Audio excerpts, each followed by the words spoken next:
خب شکلی که میبینید اینجا تمرین را فرستاد، تمرین ثبت سلسله فیلم خانه. اما من شما رو یک جای دیگر میبرم.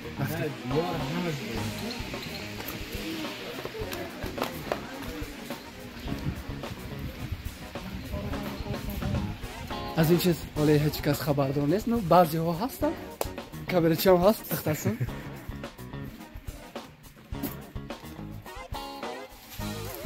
خیلی که فهمیدیم اگر نمیدونین رفتو از تاجیکستان هسته، این درخت انجیر حالی پخته است، موسمش است و ما از بالایش پخته‌اش رو میگیریم و میخوریم.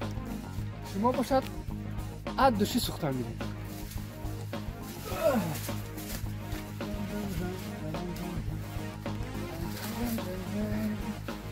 دلشاد جان یکی هفته بعد فیسبوک کی میبرد؟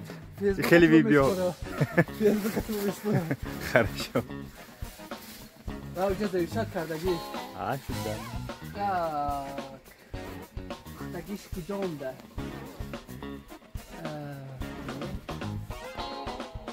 خب نامگفتن اونا که انجیر وقتی که پخت دو نمود در میشود.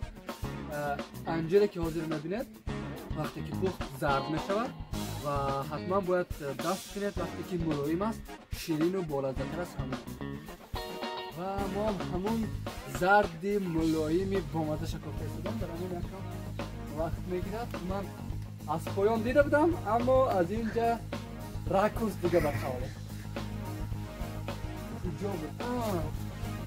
هم در دو طرف بود است. و فکرم میافتی؟ نه نیت هم یک کرم نکو باشی جون. اوه یا یک تا کلون موازن شگیده من یک باره دو تا دیگر بودم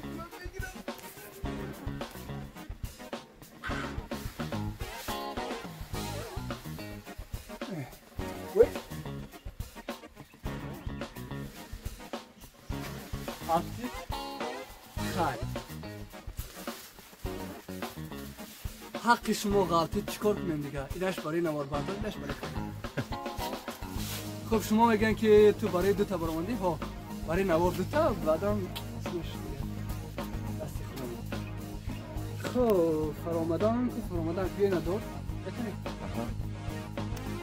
عزبه اینش احتیاط کن. ايه از خدا. ايه اها خب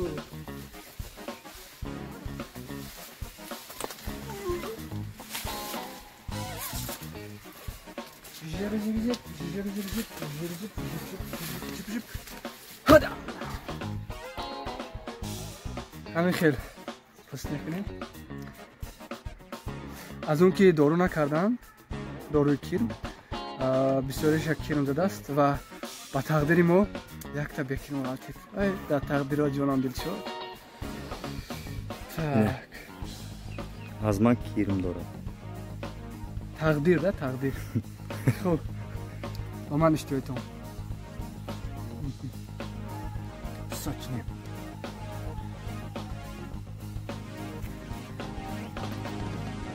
نوای وطنه دوست داریم بخوریم. برای خوردن باشد حتما دارو کنید که بالازتر شود و کیر آنها ویران نکند.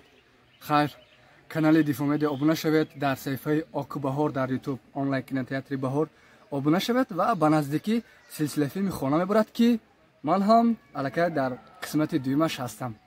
خیر